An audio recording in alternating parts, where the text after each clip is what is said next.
आपण बारामतीचे लोकसभेची निवडणूक पाहिली किंवा राज्यातले सगळीकडची निवडणूक पाहिली, रोहितदादांनी सांगितलंय की आज सर्वसामान्य कार्यकर्त्यांच्या हाताला काय लाभत आहे, त्यांच्या मुलांना काम नाही, त्यांच्या शेतीला कुठला हातभार नाही, परंतु नेत्याच्या पाठीमागं खऱ्या अर्थाने मलिदे गँग तयार झालेले आहे. आणि या मलिदे गँगच्या माध्यमातून त्या नेत्याला नेमकं काय करतो, आपण राज्यामध्ये काय विकास करतोय, कोणत्या लोकांची कामं करतोय, काय करतोय याचा मागून पत्ता सुद्धा लागत नाही. परंतु आदरणीय पवार साहेब नेहमीच शेतकऱ्यांच्या पाठीमागे खंबीरपणे उभा राहिले. त्यांनी त्या दृष्टीने खऱ्या अर्थानं आपण पाहिलं मागच्या निवडणुकीमध्ये दादांना थांबण्याचा निर्णय घ्यावा आपण सर्वांनाही घ्यायला लावला, कारण त्याच्या पाठीमागे बरीचशी कारणं असू शकतात, त्याचा मी आता या ठिकाणी वापर करणार नाही. परंतु दादा येणाऱ्या निवडणुकीमध्ये तुमच्या कार्यकर्त्यांच्या जोरावरती ही निवडणूक लढवण्याची दादांना आपण सर्वांनी निर्णय घ्यायला लावलेला आहे. तुमचं आमची सर्वांची जबाबदारी सर्वसामान्य कार्यकर्त्यांच्या घरापर्यंत जाऊन, मतदारांच्या घरापर्यंत जाऊन त्याला आधार द्यायचं काम केलं पाहिजे, त्याला आपल्या पक्षाची भूमिका, दादांची भूमिका समजून सांगण्याचं काम केलं पाहिजे, त्याचं मन आपल्याकडे वळवण्याचं काम केलं पाहिजे. आणि पांडू पटेल आहेत, इकडे पापामिया पटेल आहेत, अशोकजी तरटे आहेत, अनेक लोक आमच्या गावातून फक्त दादांना भेटायचंय आणि दादांना जिंकायचंय ही ईर्ष्या घेऊन या ठिकाणी आम्ही आलो. मुळात आपण पाहिलंय ना की या मतदारसंघ होते, परंतु आम्हाला आमदार म्हणूनच दादाने आमचे सगळे प्रश्न सोडले. या मतदारसंघामध्ये मी 10 दिवस फिरलो आणि मी सगळा सर्वे या मतदारसंघाचा घेतलेला आहे. करावं लागेल नाही तर पद जातोय, लगेच आम्ही एखादं सावकार काढणार की हप्ते भरणार, म्हणजे अशा पद्धतीने ती पदाची ती हॅबिट असते. आणि म्हणून या ठिकाणी सांगतो, आपण सर्वजण राजकारण करतोय, पण शेतकऱ्यांच्या भविष्य काळात जाता जाता एवढंच सांगतो, श्रीगोंदा तालुक्याचा कारभारी कोण असेल तर ते राहुल दादाच असतील, एवढं ठणकावून सांगतो आणि थांबतो. धन्यवाद. तर आपण नाही जिंकलं तरी चालेल, परंतु आयुष्यभर कधी तिरप्या चाली खेळायच्या ना. तर आज एक दादा आम्हाला खेदानं सांगावंसं वाटतं की जर त्यावेळेस तात्या आणि पप्पू उभे असते तर तात्यांनी काठी उगारून सांगितलं असतं, ए राहुल तुला नाही लढायचं ना, ए आण रे तो फॉर्म, माझाच फॉर्म भरू. कारण दादा 2019च्या निवडणुकीमध्ये युद्धामध्ये लढायची तुमची क्षमता असताना सुद्धा तुम्ही तहामध्ये माघार घेतली आणि हे निवडणूक थांबवून चुकीच्या माणसांच्या हातामध्ये या तालुक्याचं नेतृत्व केलं आणि या तालुक्यातला सर्वसामान्य माणूस विकासापासून वंचित राहिला.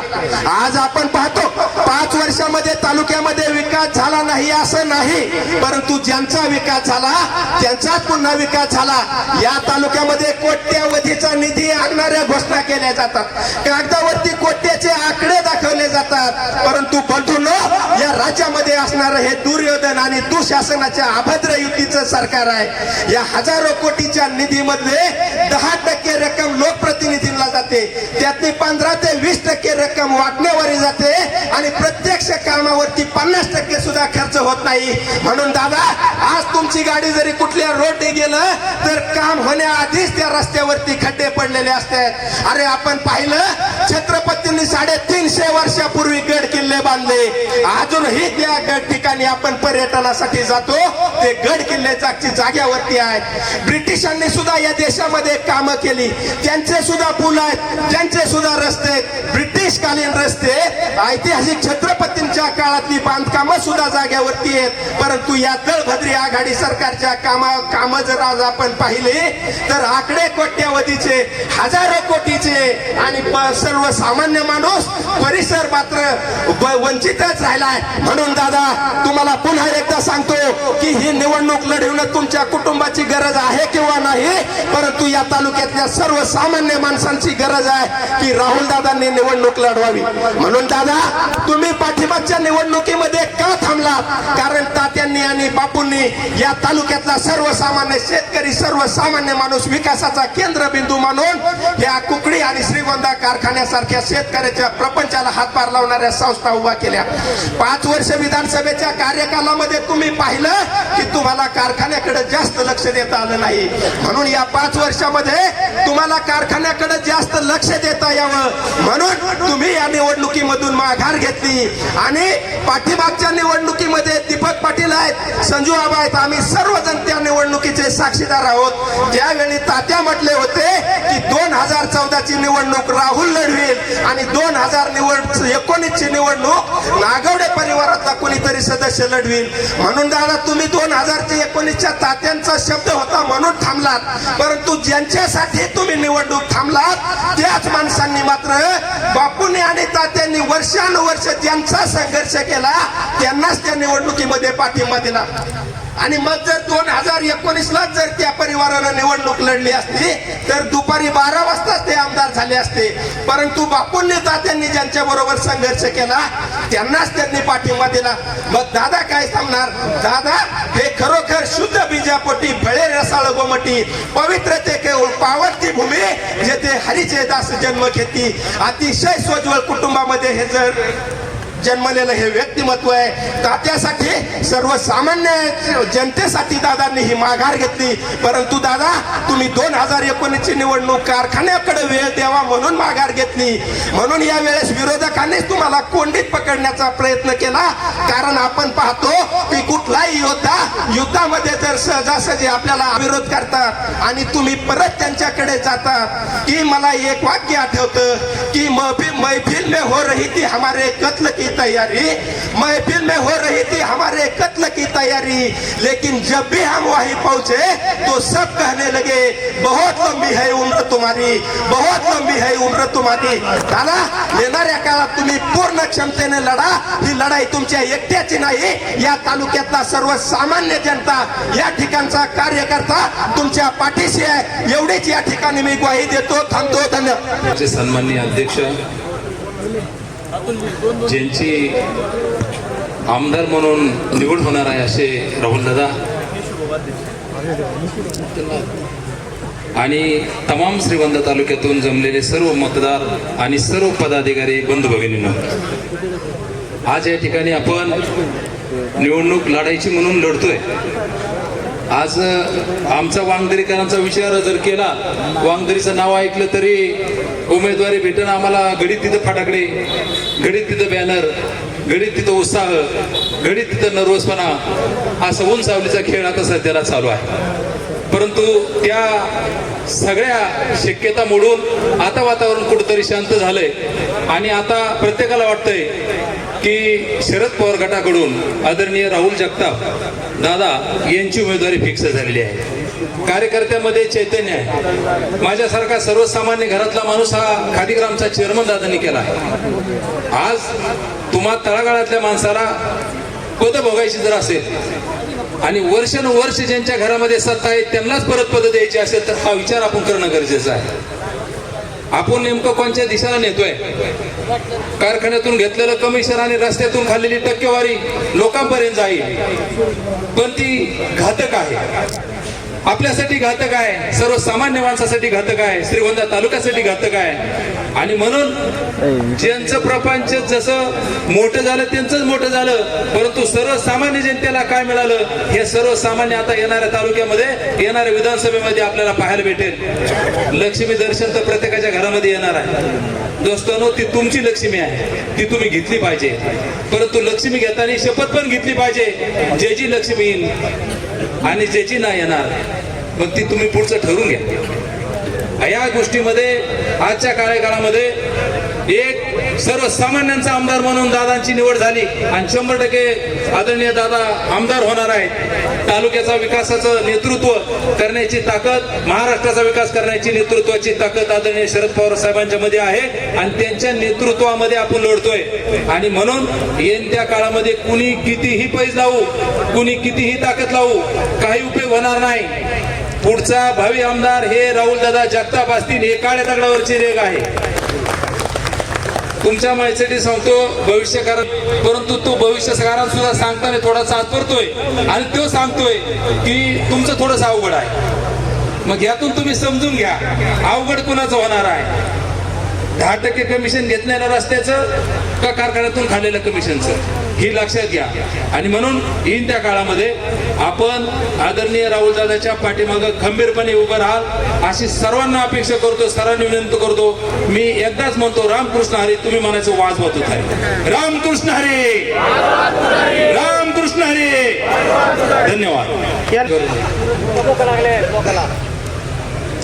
आजच्या या आयोजित मेळाव्याचे अध्यक्ष, श्रीगोंदा तालुक्यामध्ये सहकार क्षेत्रामध्ये ज्यांनी उत्कृष्ट प्रकारचं काम केलेलं आहे असे श्रीगोंदा सहकारी साखर कारखान्याचे माजी व्हाईस चेअरमन केशवभाऊ मगर आणि नगर श्रीगोंदा तालुक्यातील उपस्थित सर्व प्रमुख कार्यकर्ते, आपल्या या आगामी होणाऱ्या श्रीगोंदा नगर विधानसभा मतदारसंघाच्या निवडणुकीमध्ये आपण खऱ्या अर्थानं राहुलदादांच्या पाठीमागं का उभं राहायचंय आणि कशासाठी उभं राहायचंय हा विचार करण्याची गरज आहे. जर पाहिलं तर आज या आगामी 10 वर्षामध्ये जे राज्यामध्ये आणि केंद्रामध्ये जे सरकार आहे, या सरकारने शेतकऱ्यांच्या दृष्टीनं किती हिताचे निर्णय घेतलेले आहेत, किती अहिताचे निर्णय घेतलेले आहेत, हा विचार सर्वसामान्य लोकांपर्यंत पोहोचवण्याचं काम आपल्या सर्व युवक कार्यकर्त्यांनी खऱ्या अर्थानं करायचं आहे. कारण जितका कार्यकर्ता विचार पसरवण्याचं आणि बिंबवण्याचं काम करणार आहे, त्यावेळेस खऱ्या अर्थानं राहुलदादांना मतदान वाढणार आहे. कारण आपल्या देशामध्ये जर पहिली शेतकऱ्यांना 70,000 कोटीची कर्जमाफी जर आणली असेल तर ती पवार साहेबांनी आणलेली आहे. ज्या वेळेस आपल्या महाराष्ट्रामध्ये पवार साहेब मुख्यमंत्री होते, त्या मुख्यमंत्री पदाच्या काळामध्ये पवार साहेबांनी आपल्या महाराष्ट्रामध्ये इरिगेशन मध्ये किती एरिया आणलाय, उद्योग समूहामध्ये किती एरिया आणलेला आहे, त्यात खऱ्या अर्थानं शेती आयात निर्यातीचं धोरण करून शेतकऱ्यांना किती चांगल्या प्रकारचा न्याय दिलेला आहे हे सविस्तर पैकी सांगण्याची गरज आहे. राहुल दादा, मी काल परवा काष्टीला गेलो होतो. काष्टीचे मला वाटतं त्यांचं नाव विठ्ठल नाना पाचपुते. त्यांनी मला विचारलं तुम्ही कुठले, म्हणलं मी पिंपळगावचा आहे. म्हणले कोण आमदार करायचं, म्हणलं आमच्या गावचे आमदार करायचे. त्यांनी बऱ्याच वेळ फिरकी घेतली माझी. नंतर त्यांनी मला सांगितलं मी मार्केट कमिटीचा संचालक वगैरे होतो, असं आमची बोलणं झालं. त्यानंतर ते म्हणले राहुल दादा सारखा माणूस नाही, 100% आपल्याला आमदार करण्याची गरज आहे. अशी एक काष्टी सारख्या गावातून आज लोकांची भूमिका आहे. तर मी एकच सांगन, फुलांचे हार कशाला, आभारांचे भार कशाला. आमदार राहुल दादाने नगर श्रीगोंदा तालुक्याच्या मतदारांच्या हृदयामध्ये घर केलेलं आहे, त्याला विधानसभेच्या निवडणुकीचा दरवाजा कशाला. आणि उगवता सूर्य हा संध्याकाळी मावळत असतो, मावळलेला सूर्य हा संध्याकाळी उगवत असतो. निश्चितच पैकी राहुल दादा आगामी येणाऱ्या 2024च्या निवडणुकीमध्ये आपण सर्वजण आमदार करणार आहोत आणि नक्कीच होणार आहे अशा प्रकारची अपेक्षा व्यक्त करतो आणि थांबतो. भाग्यविधाते आदरणीय शिवाजी बापू नागवडे आणि कुंडलिक तात्या त्यांच्या पवित्र पुस्तीला अभिवादन करतो. आणि आजच्या कार्यक्रमाचे अध्यक्ष मगरांना, तसेच स्टेजवरील दीपकराव भोसले पाटील असतील, जी बापू शिंदे असतील आणि वाबळे, आणि आपले भावी आमदार आदरणीय दादा. ठीक आहे दादा, बोल का थोडं. तर असो दादा, तर आज सर्वच कार्यकर्ते बोलतात दादांना कारखान्याची अडचण का आली, ह्या माहितीच्या सरकारनं कर्ज हमी दिली नाही आणि यांनी ऑलरेडी दादांना अडचणीत नाही आणलं, तुम्हा आम्हाला सगळ्यांना अडचणीत आणलं. दादांनी सांगितलं टीका करू नाही, पण ही वस्तुस्थिती कुठेतरी जनतेसमोर आली पाहिजे दादा. तर ठीक आहे, असं ह्या माहिती सरकारने आपल्याला अडचणीत आणलं होतं, यांना आपण अडचणीत आणणार. ठीक आहे, कैलासवासी कुंडलिक तात्यांच्या मनात इच्छा आली दादांना आमदार करावं, पण तात्यांनी काय केलं, अगोदर मुलगा कारखान्याचा चेअरमन केला, नंतर जिल्हा परिषदचा सदस्य केला, त्याला अगोदर शहाणं केलं, मग तालुक्याचा राजा केला. आणि दादा तुम्ही सांगितलं टीका नाही करायची. आज काय चाललंय, तुम्ही 5 वर्ष सांगितले आपल्या तालुक्याचे विद्यमान आमदार दादा आजारी आहे, आजारीपणावर बोलू नका. आम्ही नाही बोललो दादा, तुमच्या शब्दाला मान दिला. परंतु आज दादा आजारी 5 वर्ष नाही बोललो, पण दादा आज आपल्या तालुक्याला कोणता आमदार देऊ राहिल्या, तो ग्रामपंचायत सदस्य नाही, जिल्हा परिषद सदस्य नाही, पंचायत समिती सदस्य नाही, आणि ज्यांनी कोणतंही पद भोगलं नाही त्याला आम्ही आमदार म्हणून स्वीकारा आणि कावर टीका नाही करायचे. काळोखे साहेब बोलले तीच खरंय, खरंय का नाही दादा आता आम्ही तुमचं 5 वर्ष ऐकलं, तात्या आपले आधारी आहेत सगळे, हा प्रोटोकॉल कोणताही तालुका पाळणार नाही, 5 वर्ष आपण पाळला. परंतु आज आपल्या तालुक्यात असला आमदार जर कोणी लादत असेल, अनुभवी माणूस लागत संजय भाऊ आहे का नाही, सोसायटीत चेअरमन होता निदान 10 वर्ष संचालक असावा. आता आमदार करायचं डायरेक्टच उठायचं आणि बसवायचं टिंब टिंब. तर असो दादा, आता दादानच का आमदार करायचंय? हा, विद्यमान आमदाराचं झालं आणि दादानं आमदार का करायचं? आदरणीय शरदचंद्रजी पवार साहेब यांच्याकडे कोणी उमेदवारी मागाय जात आहे कळणाच्या राज्याला, सगळेच पक्षाचे जातात. आणि आता आपल्याला भेटलेली की नाही दादा, आता जाहीरच करावं लागेल. लय संभ्रम निर्माण झाला आपल्या तालुक्यात, कधीतरी जाहीरच करावं लागेल. असू द्या, आता लाडक्या बहिणीचं सांगतो थोडक्यात. ही लाडकी बहिणीची गरज नाही, तिला 1500 रुपये देतात. हे कुठून देतात, काय देतात? आणि हे आपलं बी सरकारला चालू ठेवावं लागणार आहे. आणि पवार साहेब याच्यापेक्षा जास्त ताकदीने चालू ठेवतील.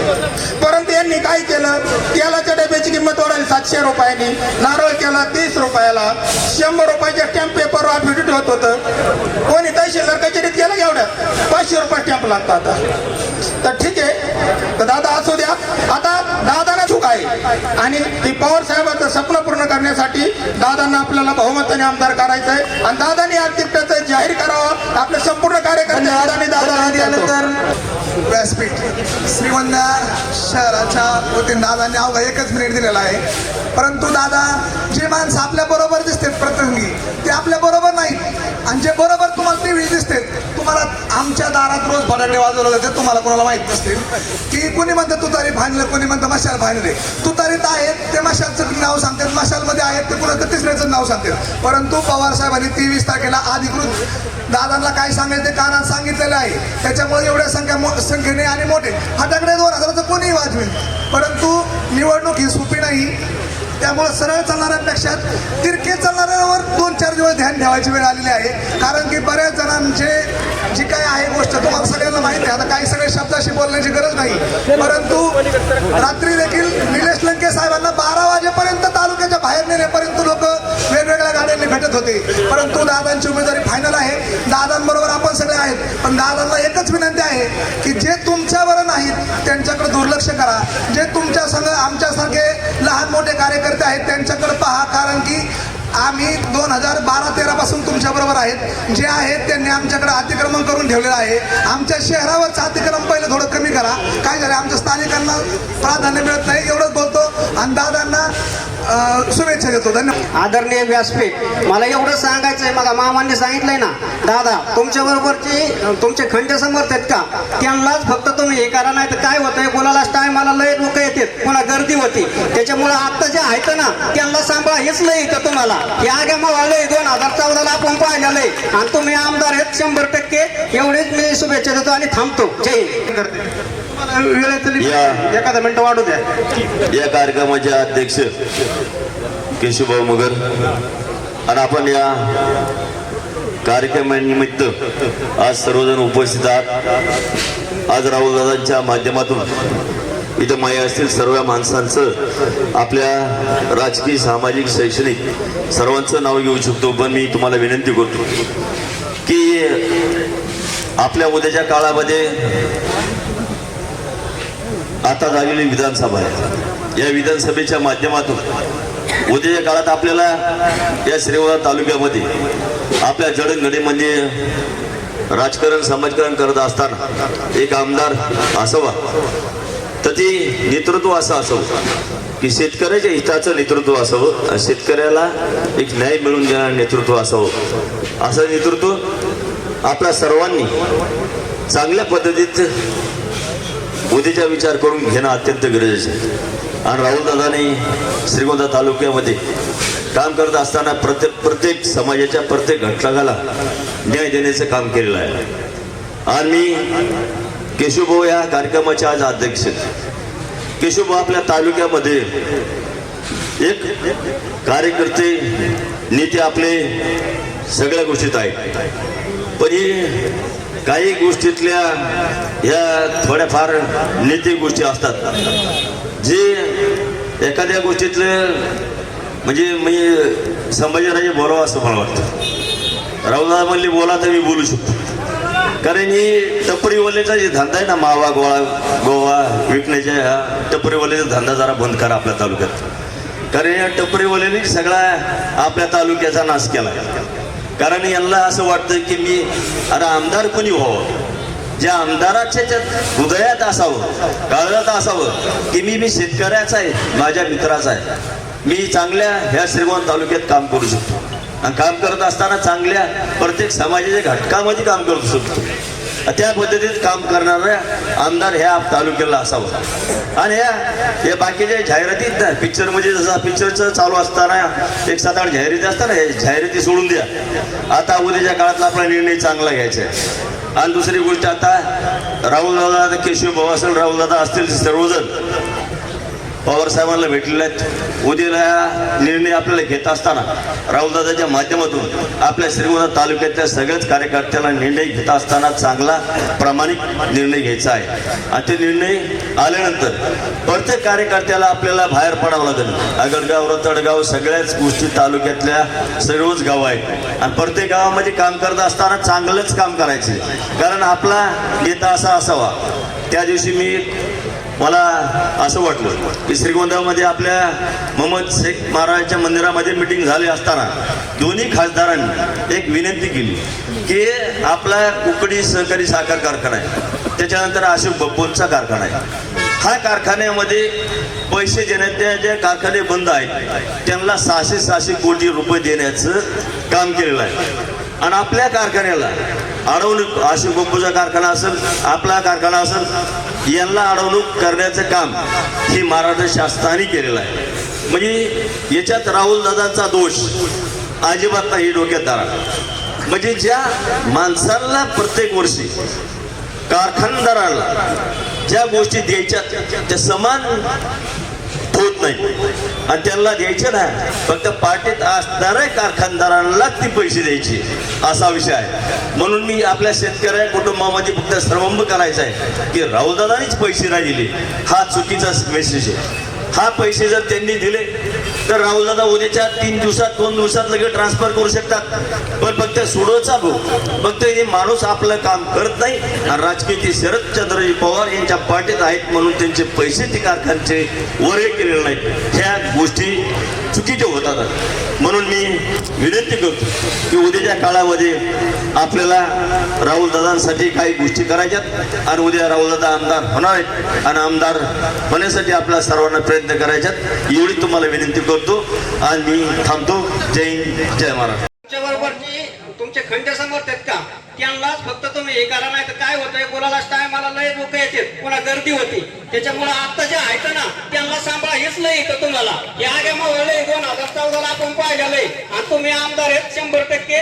एवढेच मी शुभेच्छा देतो आणि थांबतो. जय हिंद. कोंडेगाव सरपंच आपली गाव आणि पंचक्रोशीचा बुलंद. आज या ठिकाणी राहुलदादा मित्र परिवारांच्या आयोजित केलेल्या मेळाव्यासाठी आलेले सर्वच निवडक कार्यकर्ते सर्वांनी या ठिकाणी मनोगत व्यक्त केलेले. मी फक्त अर्धाच मिनिटं बोलणार आहे.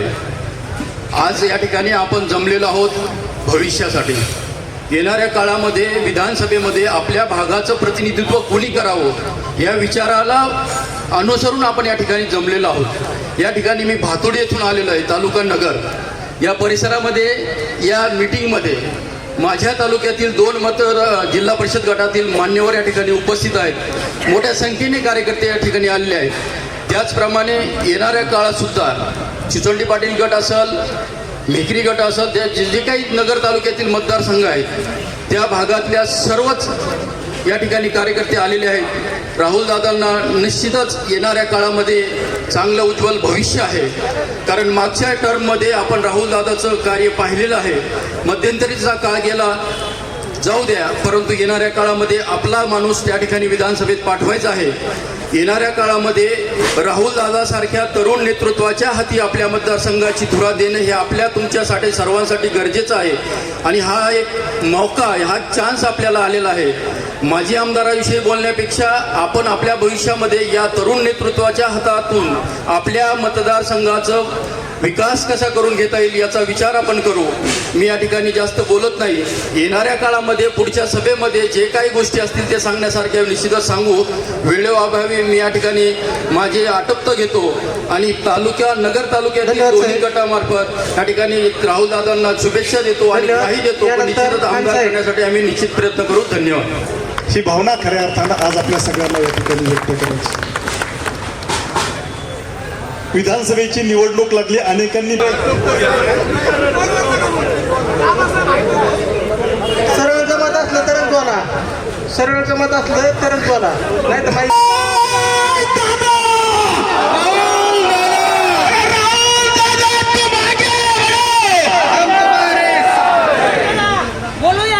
यानंतर राहून दादा सर्वांना मार्गदर्शन आज या ठिकाणी तरी तुमचं काम पूर्व काय अडचण नाही. म्हणजे विचार खरं तर हे आपण आज ही जी बैठक बोलवली होती, या बैठकीच्या निमित्तानं खरं तर माझा उद्देश हा होता. बैठकीचं स्वरूप हे मेळाव्यातून महामेळाव्यामध्ये झाल्यामुळं खरं तर आपल्या सगळ्यांची बसायची गैरसोय झाली. त्याच्याबद्दल मी आपल्या सगळ्यांची मनापासून माफी मागतो. खरं तर बैठक पलीकडे होती. मी म्हणलं आपलं प्रमुख लोकांची बैठक होईल, विचारांची देवाणघेवाण होईल, पण बैठक तिकडून इकडं आणावं लागली. थोडीशी आपल्या सगळ्यांना त्रास झाला, त्याच्याबद्दल दिलगिरी व्यक्त करतो. खरं तर आपल्या श्रीगोंदा नगर विधानसभा मतदारसंघातून संपूर्ण गावागावातून आलेले आपले सगळे सहकारी असतील, सरपंच असतील, उपसरपंच असतील, त्यांचे सर्व पदाधिकारी असतील, सोसायटीचे चेअरमन असतील, व्हाईस चेअरमन असतील, त्यांचे सर्व सहकारी असतील, आपली मार्केट कमिटी असेल, खरेदी विक्री असेल, देखरेख असेल, सर्व संघाचे आपले सर्व सहकारी असतील, हे पदावर असतील नसतील असे आपले सर्व प्रमुख सहकारी या बैठकीच्या निमित्तानं आपण प्रमुख कार्यकर्त्यांच्या बैठकीच्या निमित्तानं आपण सर्वजण उपस्थित राहिलात. मी आपल्या सर्वांचं मनापासून सहर्ष स्वागत करतो. आमच्या खरं तर पत्रकार बंधूंना फक्त मी सहज आपलं म्हणलं चक्रीला या, ते सुद्धा एवढ्या मोठ्या संख्येने आमचे पत्रकार बंधू उपस्थित राहिलेत. मी त्यांचं सुद्धा मनापासून या ठिकाणी सहर्ष स्वागत करतो. खरं तर आजच 3:30 वाजता केंद्रीय निवडणूक आयोगाची या ठिकाणी बैठक होणार आहे. त्या बैठकीमध्ये प्रकाशराव निर्णय होणार आहे की आजपासून आचारसंहिता लागते, उद्यापासून लागते की परवापासून लागते, त्याच्यात ते ठरणार आहे. हे सगळं ठरत असताना निवडणुकीचा उमेदवारीचा अर्ज कधी भरायचा हे ठरणार आहे. त्याच्यानंतर मतदानाच्या प्रक्रियेपर्यंतच्या दिवसाचं नियोजन काय असणार आहे ते ठरणार आहे. त्याच्यानंतर मतदानाची तारीख ठरणार आहे आणि मतदानाची तारीख ठरून निकाल सुद्धा ठरणार आहे. आणि म्हणून खरं तर आपल्या सगळ्यांच्या दृष्टीने ही एक विचाराची बैठक आहे. या बैठकीच्या माध्यमातून उद्याच्या निवडणुकीमध्ये आपल्याला कोणत्या दिशेने, कोणत्या प्रवासाने, कोणत्या पद्धतीने ही निवडणूक जिंकायची याच्यासाठी खरं तर विचाराची बैठक आपण या ठिकाणी आयोजित केली होती. बरेच जण म्हणायचे की ह्यांचा फ्लेक्स लागला, कोणी म्हणायचं ह्यांचं पॉम्पलेट वाटलं. मग मी त्या सगळ्यांना एकच सांगितलं की मला अरे ज्याला एमपीएससी युपीएससीचा अभ्यास परीक्षा द्यायची तो वर्षभर 5 वर्ष तो अभ्यास करत असतो. ज्याला खरंच पेपर पास व्हायचंय म्हणजे आडवा पाय न घालता, ज्याला टिळकचे खरंच पेपर पास व्हायचंय तो 5ही वर्ष अभ्यास करतो. ज्याला फक्त आडवाच पाय घालायचा आहे तो परीक्षा जवळ आली की जास्त पुस्तक वाचायचा प्रयत्न करतो. मग तो कोणी फ्लेक्स लावतो, कोणी पॉम्पलेट वाटतो. पण त्यांना एक गोष्ट लक्षात येत नाही की आम्ही आयुष्यभर आदरणीय तात्या असतील, आदरणीय बापू असतील यांच्या विचारांवर चालत असताना आम्ही आजपर्यंत काय केलं, आम्ही सर्वसामान्य माणसांचा आशीर्वाद पाठीशी घेण्याचं काम केलं. आज खरं तर 2 दिवसाच्या नियोजनामध्ये आपण सर्वजण एवढ्या मोठ्या संख्येने जर ह्या ठिकाणी उपस्थित राहत असेल तर याच्यापेक्षा म्हणजे कुणी आमदार झाल्यावर कुणी या ठिकाणी कुणी संपत्ती कमीत असेल, कुणी गाडी कमीत असेल, कुणी काय कमीत असेल, तर मी काय कमवलं तर ही सर्वसामान्य माणसं कमवली हे मी अभिमानाने या ठिकाणी सांगू शकतो. माझ्या आयुष्यात जर काय आहे तर माझ्या आयुष्यात तुमच्या सगळ्यांचं प्रेम आहे.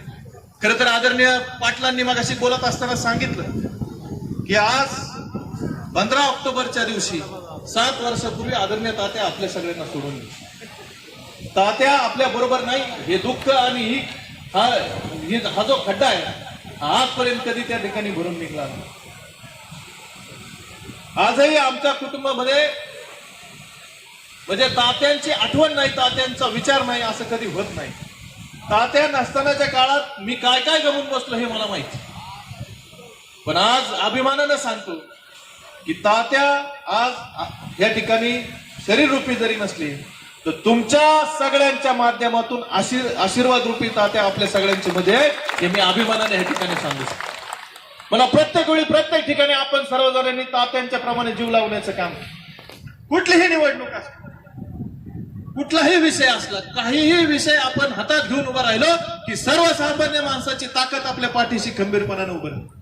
आणि हे सगळं करण्याची ताकद जर माझ्या प्रती कुणी दिली असेल तर ती तुम्ही सगळ्यांनी या ठिकाणी दिलेली. आदरणीय बाप्पू असतील, आदरणीय तात्या असतील, यांनी आपल्याला एक विचार दिलेला आहे. त्या विचाराबरोबर आपण नेहमी काम करण्याचा प्रयत्न केलेला आहे. त्यांनी सांगितलं की लागल तेवढा संघर्ष करा, लागल तो प्रसंग उभा राहील त्या प्रसंगाशी भिडायचं काम करा, पण कॉम्प्रोमाइज कधी कुणाशी करू नका. म्हणजे आयुष्यात पाटील किती जरी प्रसंग आले तरी बापूंनी आपल्याला एकच सांगितलं होतं, हे जातीवादी विचाराचं जे सरकार आहे, जातीवादी विचाराचे जे धोरण आहे, या माणसांशी कधी कॉम्प्रोमाइज करायचं नाही. म्हणून टिळकजी किती जरी त्रास झाला तरी बबनदादांचा काय प्रचार कधी केला, किती जरी त्रास झाला तर त्या विचाराच्या लोकांबरोबर कधी जाण्याचं काम केलं नाही. आज खरं तर दीपक पाटलांनी सांगितलं, घोडची उंची वाढवायची होती, विसापूरची उंची वाढवायची होती, त्या ठिकाणी आमची साखळ्याची योजना करायची होती, माणिकडोळ डिंबे बोगद्याचं विषय मार्गी लावायचा. पाटील या सगळ्या प्रकल्पाची उंची वाढवता त्यांची उंची इतकी वाढली की त्यांना खालचे कार्यकर्ते दिसायचेच बंद. आज सहज सांगतात बोलताना, म्हणले आम्ही एका लग्नात होतो, माझंच नाव घेतलं, म्हणजे राहुल मी आता तालुक्यातल्या सगळ्या रस्त्यांसाठी, म्हणजे नवीन जे झालेल्या रस्त्यांचा विषय नाही, नगर दौंड रस्ता झालाय त्याचा विषय नाही, काष्टीकडून आढळगाव आपण भावडीकडे जाणारा रस्ता झालाय त्याचा विषय नाही, जे नवीन रस्ते आहेत त्या नवीन रस्त्यांसाठी त्यांनी सांगितलं की मी 2000 कोटी रुपये आणले. मग मी टिळकजी माझ्यापाशी होते, म्हणजे टिळकजी 50 लाखाला 1 किलोमीटरचा रस्ता होता. मग जर 50 लाखाला 1 किलोमीटरचा रस्ता झाला तर 2000 किलोमीटरचे मोहनराव रस्ते किती झाले, 4000 किलोमीटरचे. मग मी म्हणलं आपलं 4000 किलोमीटरचा जर आपल्या तालुक्यात रस्ता करायचा असेल तर रस्ते कोणते कोणते ते तर शोधून काढावे लागतील. म्हणून सहज मी नेटवर सर्च केलं की जम्मू काश्मीर पासून कन्याकुमारी हे भारताचं आपलं सगळ्यात मोठं टोक. या दोन टोकाचं जर अंतर आपण मोजलं, प्रत्येकाकडे मोबाईल आहे, मी तुम्हाला सांगतो, गुगलमध्ये जा आणि टाका जम्मू काश्मीर ते कन्याकुमारी अंतर टाका, 3500 किलोमीटरचं अंतर बसतं. आणि आपल्या विद्यमान आमदारांनी रस्ते किती मंजूर करणार, म्हणजे 4000 किलोमीटरचा रस्ता मंजूर करून आला. म्हणजे राहिलेले 500 ते अमेरिकन नेऊन टाकायचे का, आजचा प्रश्न माझ्याकडे. म्हणजे फक्त बोलायचं, रिटून बोलायचं, खोटं बोलायचे, दिवस काढायचे. आता तुम्हाला सांगतो, तुम्ही जशी जशी निवडणूक जवळ येईल तसे तसे ते काय सांगते, आता मी ठणठणीत, आणि 5 वर्ष आमचे लाकडं झाले तेव्हा तुम्ही. या सगळ्या गोष्टींचा आपल्याला विचार करणं गरजेचं. आमच्या बोगद्याचं काय झालं, आमच्या साखळ्याच्या योजनेचं काय झालं, आमच्या घोडच्या पाण्याचं काय झालं, याचा विचार तुम्ही कधी घेणार आहे.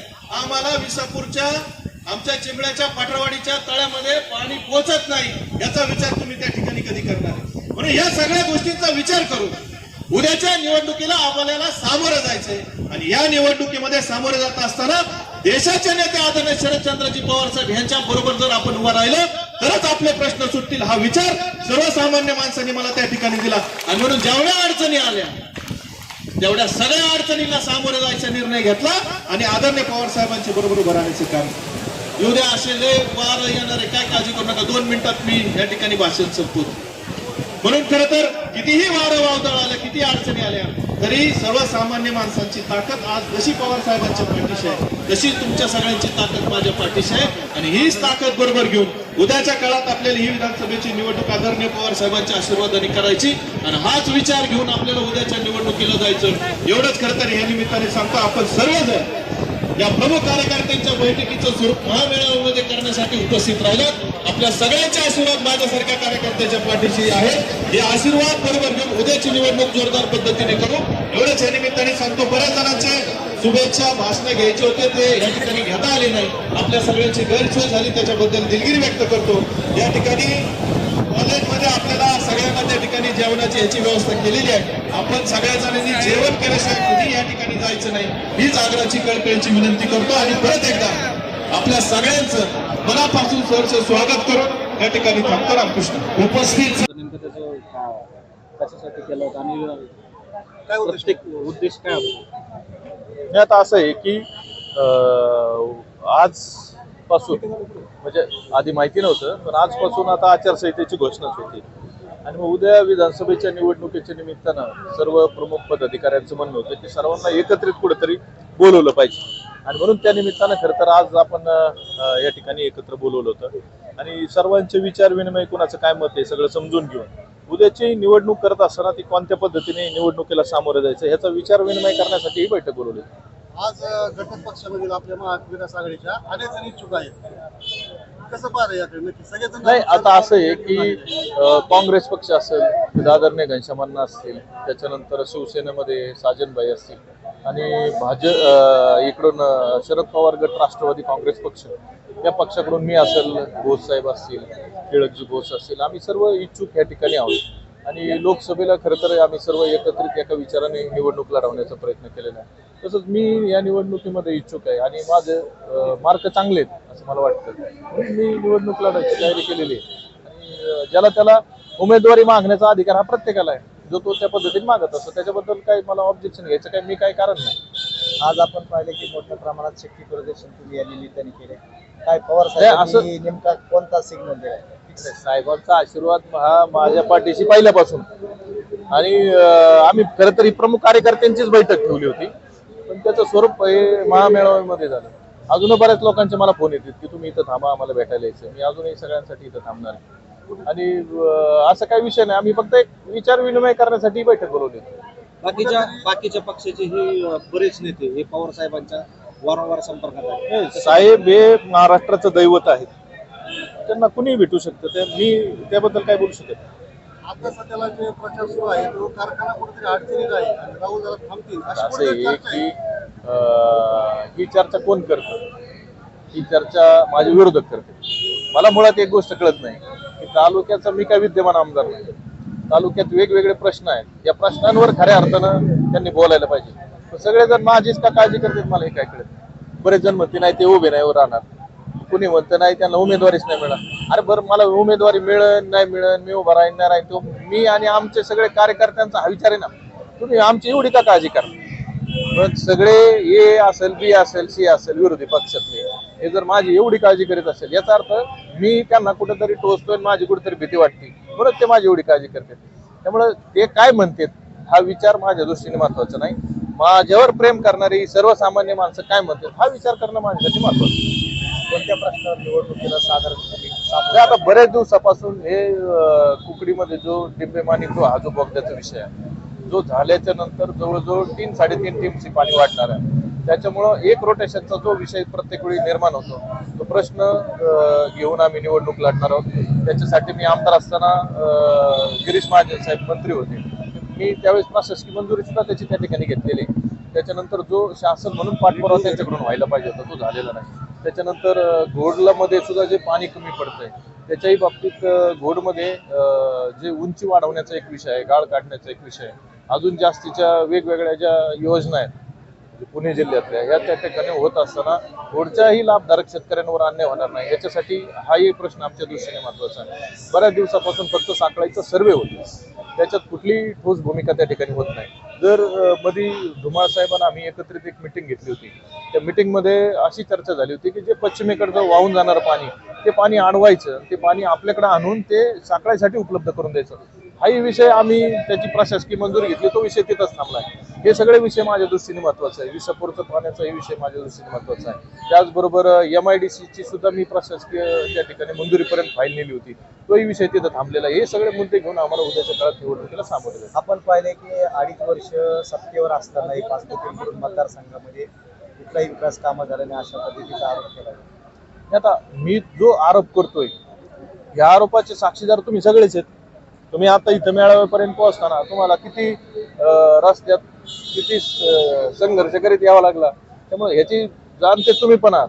त्याच्यामुळं फक्त टक्केवारी घेऊन पैसे कमवण्याचंच काम झालंय, रस्त्यावर प्रत्यक्षात विकास कामं झालेली नाही. तुम्हाला असं कोण वाटतं की कोण उमेदवार तुम्हाला विरोधात नाही असेल? मी त्याबद्दल मी काय बोलू शकत नाही, तो त्यांच्या पार्टीचा निर्णय. मी माझ्या पार्टीच्या निर्णयाबद्दल मी सांगू शकतो, आमच्या सर्वसामान्य लोकांच्या बद्दल मी सांगू शकतो. याची तुतारी फुकली आज. आता लोकसभेला तर फुकलेलीच आहे, आता विधानसभेला सुद्धा अडचण नाही. धन्यवाद. नाही काय नाही मेळावे दरवर्षी असतो. म्हणजे मी प्रमुख कार्यकर्त्यांची विचाराची बैठक ही दरवर्षी घेतो. असं दबाव वगैरे काय नाही. मी दबाव टाकणार कोणी? मी एक सामान्य कार्यकर्ता. मी कुणावर दबाव टाकणे इतपत मी मोठा नाही. थँक्यू. Okay thank you.